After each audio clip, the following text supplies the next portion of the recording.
Bom, então nós vamos corrigir hoje, bom dia a todos, nós vamos corrigir hoje as avaliações que vocês fizeram ali no segundo bimestre. Nós vamos corrigir primeiro a de língua portuguesa, tá? Na atividade de língua portuguesa, vocês tinham aí vários textos, né? O primeiro é Lá Vem o Carteiro, depois é Banho de Arte, depois é Exposição sobre a Vida de Anne Frank, depois um texto... Depois você lê o livro dele. Isso. Depois um texto um texto científico sobre os felinos e os koalas, um texto em história em quadrinhos, uma poesia Mundo da Lua, um texto sobre a biografia de Hans Christian Andersen, mais uma história em quadrinhos, um texto do jornal Folhinha de São Paulo, né? Dúvida Animal. Depois o último texto é O que é chuva ácida. Então vamos começar no primeiro? Vamos lá. A gente tinha lá o texto Lá Vem o Carteiro, certo? Então, eu vou ler o texto, vocês acompanhem comigo para a gente poder responder a questão. Lembra que quando vocês iniciaram a provinha, as avaliações, a professora falou assim, pessoal, lê primeiro a questão, porque aí quando você for ler o texto, você já vai ler procurando a resposta dessa questão, tá? Então, o texto era, Lá Vem o Carteiro. As primeiras comunicações de que o mundo tem notícia eram entregues por mensageiros que decoravam o texto da carta e corriam a pé por quilômetros para recitá-lo ao destinatário. Então, existia um mensageiro, uma pessoa que decorava a mensagem que alguém queria passar para outra pessoa e depois ia lá, andava até onde a outra pessoa estava e falava o recadinho, né? No Brasil, o primeiro entregador de cartas recebeu o nome de tropeiro. Depois vieram o estafeta, o entregador de mala postal, o inspetor de serviço postal e carteiro. Carteiro veio por último.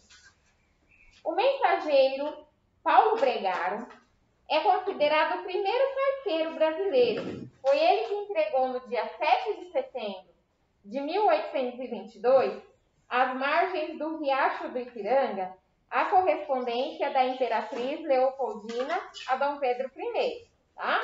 Então, no dia 7 de setembro, foi quando aconteceu a independência do Brasil, de 1822, né? Foi quando ocorreu a independência do Brasil de Portugal. E esse Paulo Bregaro foi que levou a correspondência da Imperatriz, né? Lá para o Dom Pedro I. E ela estava naquela carta pedindo para que o marido fizesse, então, a independência, proclamasse, né? A independência do Brasil. E agora vocês vão ver, né, até vai ter uma novelinha contando essa história aí do Império, né, brasileiro. Vai ter uma novela chamada Império, novela das 6. Isso, vai começar hoje, né? Vocês vão ver um pouquinho dessa história. Bom, vamos à primeira questão. O mensageiro Paulo Bregaro é considerado o primeiro... Isso, então a resposta correta é carteiro do Brasil, tá? Isso. Aí é exatamente o que estava lá no texto. Aí vamos para a segunda questão. A segunda questão é Banho de Arte, o nome do texto, tá? Oi, Ciências Hoje para Criança. Que tipo de texto que começa dessa maneira? Saudando outra pessoa? Uma carta, né? Vamos ver então, ó. Meu nome é Júlia. Tenho 10 anos e gosto muito da revista. Minha professora faz sorteios para lermos a revista Ciências Hoje para Crianças para casa e peguei a edição 235. Aqui ela está primeiro se apresentando, falando o que acontece na sala de aula dela, né? E aí ela está escrevendo para o pessoal da revista Ciências Hoje. gostei da matéria, tem história na passarela e gostaria de dar uma sugestão. Aí ela já vem falando a opinião dela, né? Lembra que vocês aprenderam como escrever carta? Carta para reclamação, sugestão, crítica, elogio, né? E aí ela fala a sugestão dela, que ela queria uma reportagem sobre pintores famosos e técnicas de pintura. Aí ela vai explicando o porquê, ó, o argumento dela. Já fiz aulas de pintura, mas gostaria de aprender mais. Então ela justifica, né, o porquê que ela está pedindo esse tipo de aula. E aí a pergunta é, esse texto ele é uma receita? Não, pela estrutura dele, ele é uma biografia? Ele está contando a história de vida de alguém? Não. Ele é uma carta. Ele é um anúncio, como tem aqui? Não, ele não é um anúncio, não está anunciando nada para vender, nem para trocar, né? Gostou, né? E aí, agora vamos para a questão 3, tá bom? Exposição sobre a vida de Anne Frank começa em São Paulo. De São Paulo, 12/8 de 2014. Vocês já vão saber que tipo de texto é esse, tá? Aberta hoje em São Paulo, dia 12, né? Do 8. Isso já faz alguns anos, né? 2014. Isso. A exposição itinerante Anne Frank. Histórias que ensinam valores. Conta a vida da menina judia que escreveu um diário na época do nazismo. A mostra é gratuita e fica em cartaz até o dia 23 de agosto na Biblioteca Senac, lá perto. Você está lendo, Luiz? Ao passear pela exposição, o público poderá conhecer melhor a vida de Anneliese Maria Frank, que nasceu em 1929 e morreu em 1945. 20 e poucos anos. Não, ela morreu com 16 anos, isso, como a gente leu naquele livro, né? Que viveu durante a Segunda Guerra Mundial. Composta por 3 painéis que apresentam fatos importantes da vida de Anne, a exibição tem vídeos e documentos históricos. Até o final de 2016, a mostra irá percorrer 50 bibliotecas do Senac de São Paulo. A proposta é estimular a reflexão sobre acontecimentos e a responsabilidade de cada indivíduo na construção de uma sociedade justa. Anne é autora do Diário de Anne Frank, que se tornou um clássico sobre os horrores da guerra, vistos pelos olhos de uma adolescente. Para conferir, Aprendendo com Anne Frank, é o nome da exposição. Quando? O dia, né? Até 23/8, segunda a sexta, o horário, tudo direitinho. Onde? Aonde que estava acontecendo essa exposição? Isso, lá em São Paulo, né? E quanto? O preço? Grátis. Agora vem a pergunta. Esse texto serve para informar. Ele não é um texto para divertir, não é um texto para emocionar, porque não está contando história nenhuma, e nem é um texto para surpreender, tá bom? Quem colocou as outras alternativas, aí colocou errado, tá? Vamos para a próxima. Aí na questão 4, nós tínhamos 2 textos. E aí, pelo que o texto nos mostra, a gente já sabe que tipo de texto que é, tá? O texto do Feliz é igualzinho mesmo. É, né? Muito lindo, né? Então, tem 2 textos aí, a gente já vai descobrir que tipo de texto que é esse. Se é carta, se é receita, se é anúncio, se é notícia, se é texto científico e o que ele está falando, né? Vamos lá, o texto 1 é sobre os felinos, tem até a imagem de um gatinho, né? E o texto 2 é sobre koala, tá bom? Os cientistas ainda não conseguiram, os felinos, eu tô lendo, os cientistas ainda não conseguiram desvendar totalmente porque esses felinos passam pelo menos a metade do dia dormindo.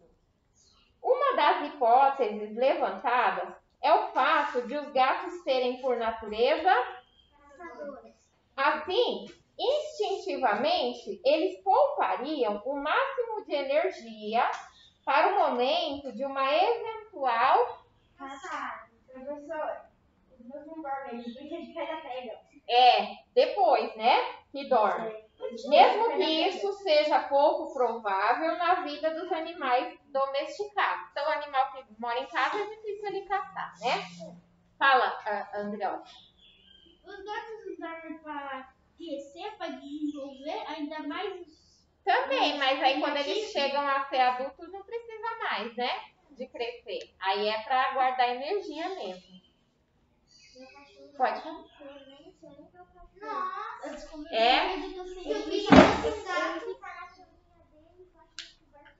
Então ele pensa que ele é um gato, né? Meu cachorro fosse um gato, nossa, ele dormiria o dia inteiro, não ia nem comer.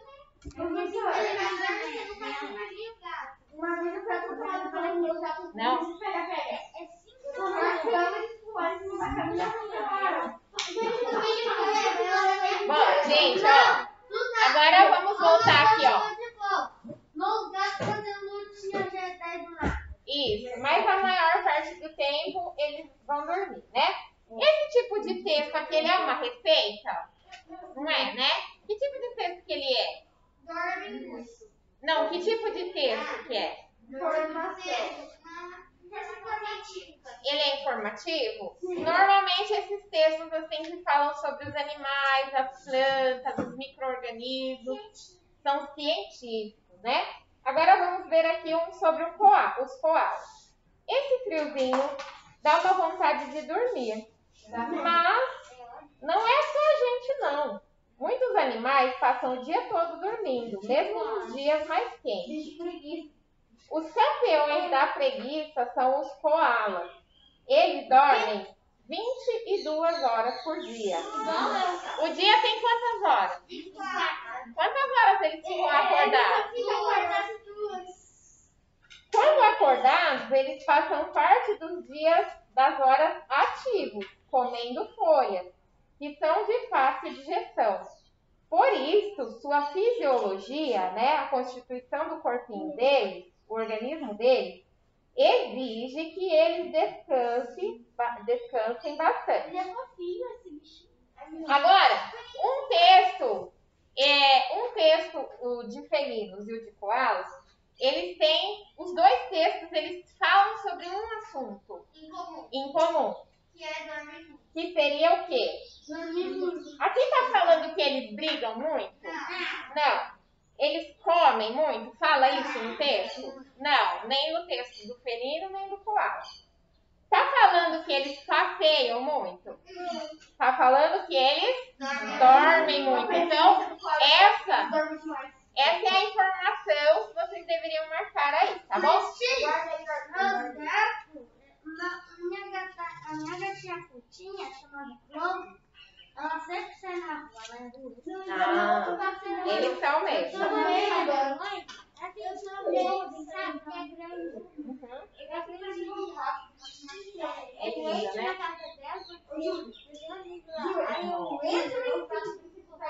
Nossa.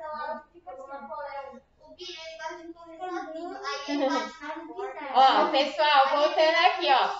Lara, Júlia. Questão 5 agora. Só de olhar esse tipo de texto, qual que é?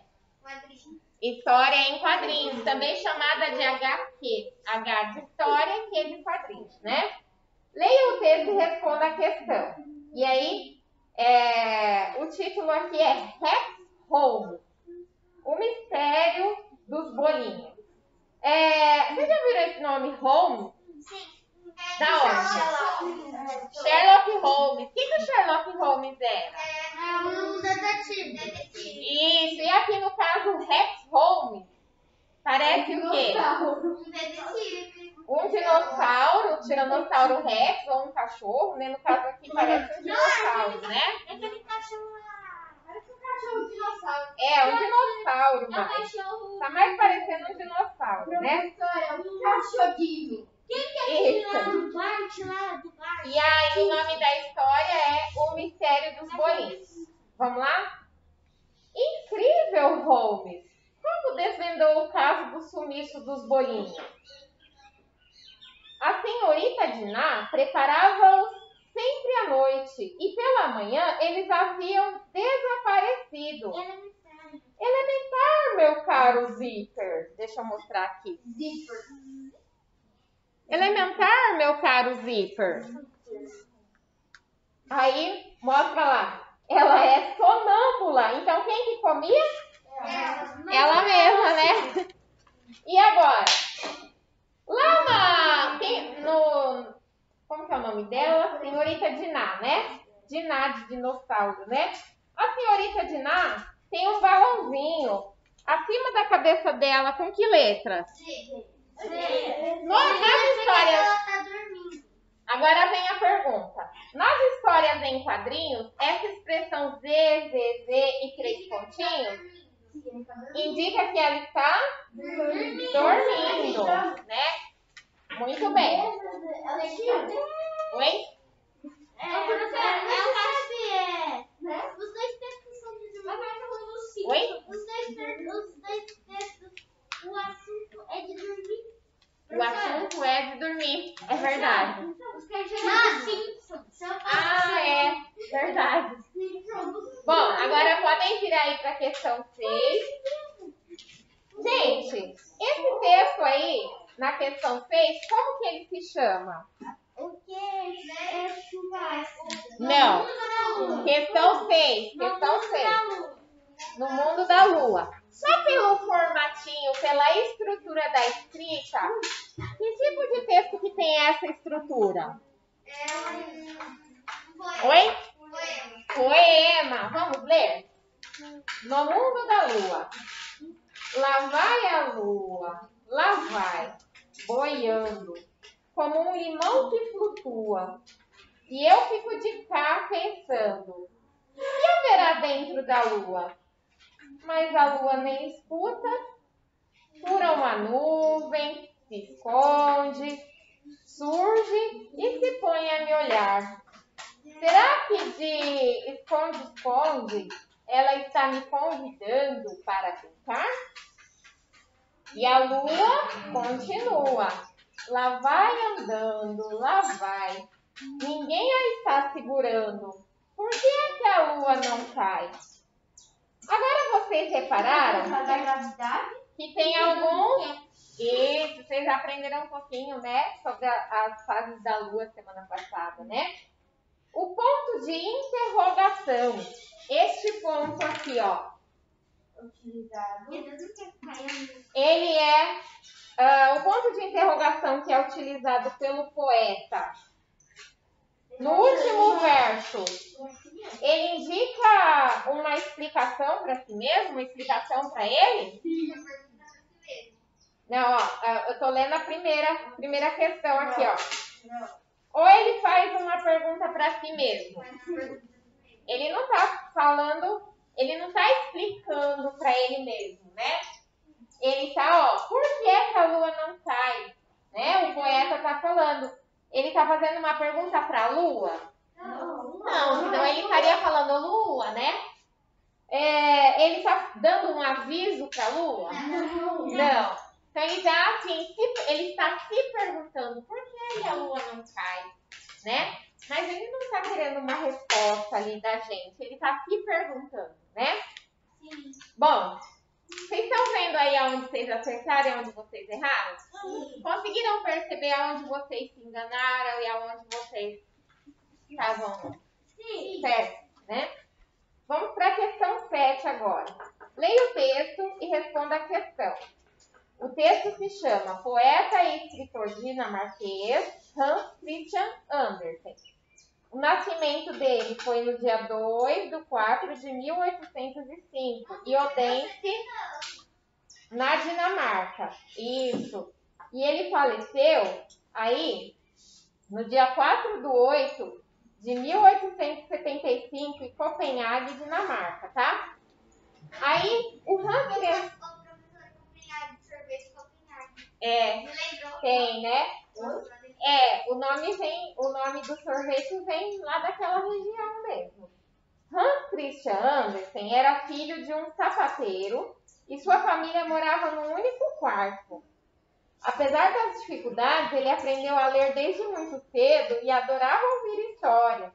Essas fábulas que vocês conhecem, a maioria é de Hans Christian Andersen, tá? Em 1816, o seu pai morreu e ele, com apenas 11 anos, precisou abandonar a escola, mas já demonstrava aptidão para o teatro e a literatura. Aos 14 anos, Andersen foi para Copenhague, onde conheceu o diretor de teatro real Jonas Collin.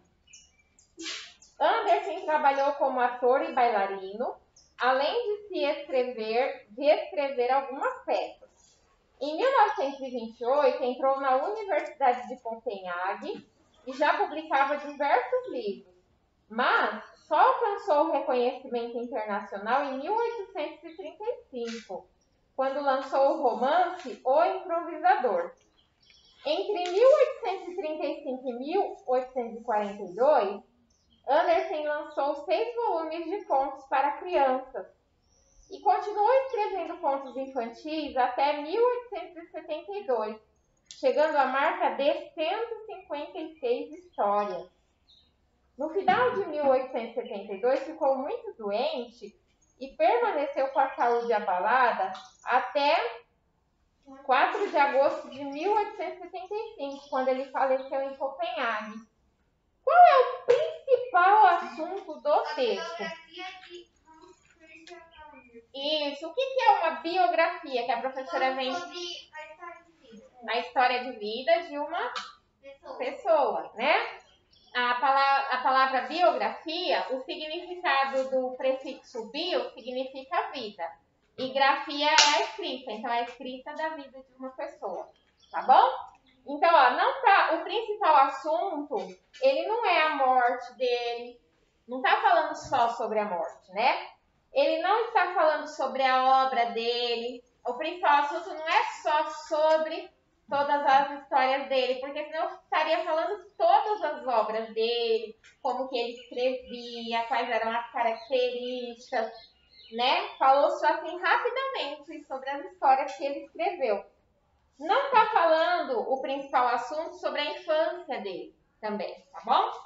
Então, vamos para a pergunta 8, rapidinho.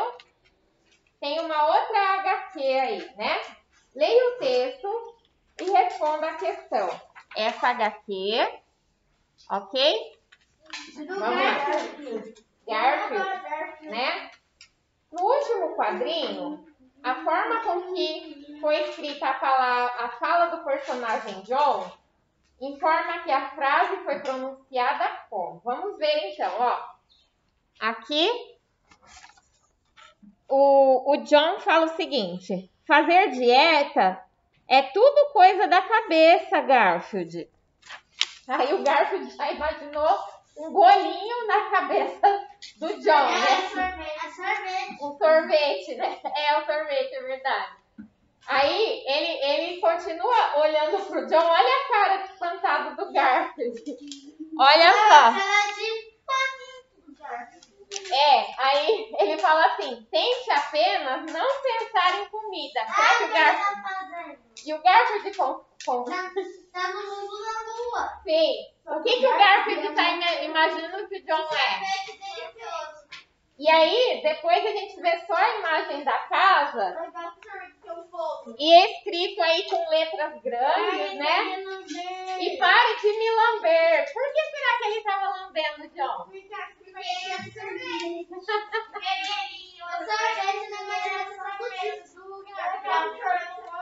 Vocês repararam que os tamanhos das letras mudam no último quadrinho?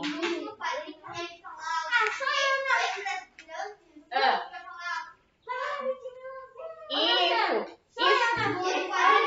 Né? Eu também. É isso aí.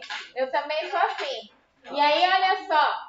quando a gente vê no quadrinho, quando a gente vai escrever no computador ou no celular, esse tipo, isso tem aí um ponto de exclamação, né? Que ele demonstra que a pessoa está fazendo o quê? Tá falando alto. No caso aqui, ele tá gritando, né? Nos quadrinhos, a forma que a gente sabe que a pessoa tá gritando, ou é pela imagem da pessoa com a boca aberta, bem grandona, né? Ou é pelo tamanho de letra. Tanto no celular quanto no computador, né? Esse tipo de letra grande, que é só a letra maiúscula, é chamada de caps lock, né? E quando a pessoa escreve com essas letras grandes, nos quadrinhos, significa que elas estão gritando. Tanto é que vocês veem que a letra, ela aumenta no último quadrinho, né? Então, isso significa que ele está falando alto. Seria a resposta da letra A. Vamos para 9 e para 10 para encerrar. Leia o texto. O texto ele é da Folhinha, Dicas e Reportagens. A Folhinha, gente, ela é um jornalzinho, era, né? Um jornalzinho para crianças que vinha junto com o jornal Folha de São Paulo, de domingo. Então, tinha... Por isso eu ia falar isso. Isso. Vinha junto. Não escutei o que você falou. Por que não é mais um jornal? Não tem mais, né? Agora, se eu não me engano, só tem ele online. Então... Só tem jornal adulto. Só tem o jornal de adulto, né? Não, o Joca para criança. O Joca para criança ainda tem.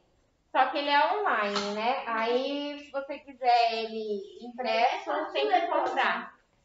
Então, antes tinha, no jornal de domingo, no jornal Folha de São Paulo, quando a gente ia na banca de jornal comprar, e se comprava o jornal Folha, vinha junto o Folhinha, que era um jornal só para crianças. Agora, se eu não me engano, só tem online, tá? São Paulo, sábado, né? 20 de novembro de 2010. Dúvida animal. Quantos gramas pesa uma pulga? Quem escreve é o Pedro Henrique Pereira, de 8 anos. Aí vem logo em seguida um texto, né? Uma pulga pesa muito menos do que 1 grama. Isso é menos do que 1 grão de arroz. Ela suga por dia. Vocês estão vendo que a palavra ela tá destacada? Tá em negrito, né? A pulga, né? Ela suga por dia. Quem que suga por dia? A pulga. Só que aqui ele substituiu a palavra pulga pelo pronome ela. Suga por dia, em média, 14 microlitros de sangue, o que corresponde a quase 15 vezes o peso corporal deste animal. Então, quase 15 vezes o peso dela é o que ela suga de sangue. Esse sangue é sugado do seu hospedeiro, que é o cão, o gato ou outros animais, que é onde geralmente vive a pulga. E aí quem escreveu foi o Rodney Ramiro Cavicchioli, professor doutor do Departamento de Zoologia da Universidade Federal do Paraná. Então, o Pedro Henrique fez uma pergunta e o professor respondeu lá no Jornal da Folhinha. Aí, glossário. O glossário, pessoal, ele é uma explicação de palavras que tem no texto. Então, normalmente, texto científico, ele vem com um glossário, que é a explicação de algumas palavras, porque na ciência existem palavras específicas da ciência, que a gente não sabe, às vezes, o sentido no dia a dia. E aí, no final, eles colocam um glossário, ó. Microlitro. O que é microlitro que está falando aí? Microlitro é uma medida bem pequena e a milésima parte de 1 mililitro. É a milésima parte de 1 mililitro. Então, 1 mililitro, 1 ml, divide ele por 1000, aquele pouquinho, divide por 1000, que é, né, quase nada, uma gotícula, né? E aí, divide por 1000 é o tanto que a pulga suga por dia. Tia, deu uns... menos de 1 lima? Menos. Bem menos do que Não, ó, o tanto que ela suga, ela suga 14 microlitros, né? Corresponde a 15 vezes o peso dela. Oi? Se 1 grão de arroz já é leve, imagina quanto. Imagina ela, né? Olha só, pessoal. Aqui no enunciado, o termo ela. Na verdade, não é no enunciado, é na resposta, né? No enunciado é o início lá. O termo ela se refere a quem? A pulga, né? Então, não está falando sobre o cão.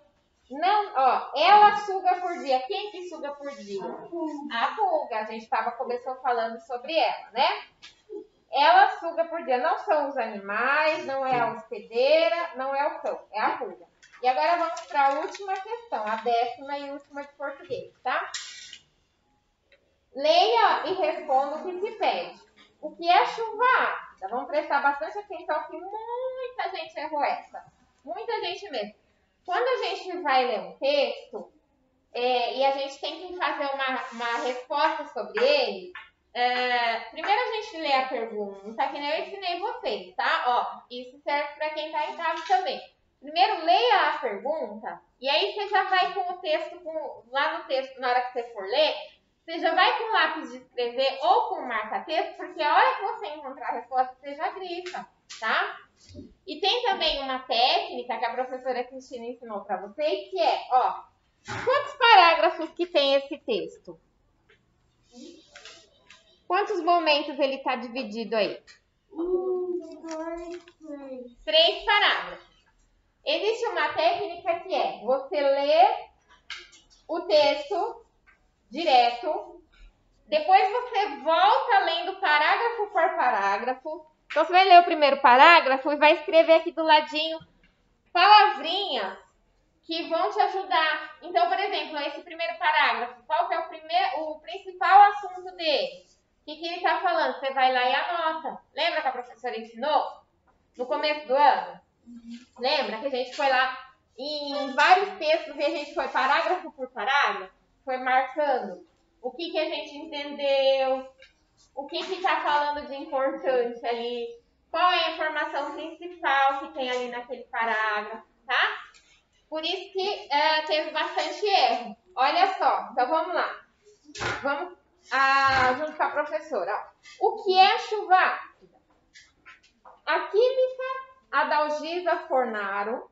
Química é uma pessoa que é formada fez faculdade de química, que estuda as substâncias, os elementos que existem na natureza, tá?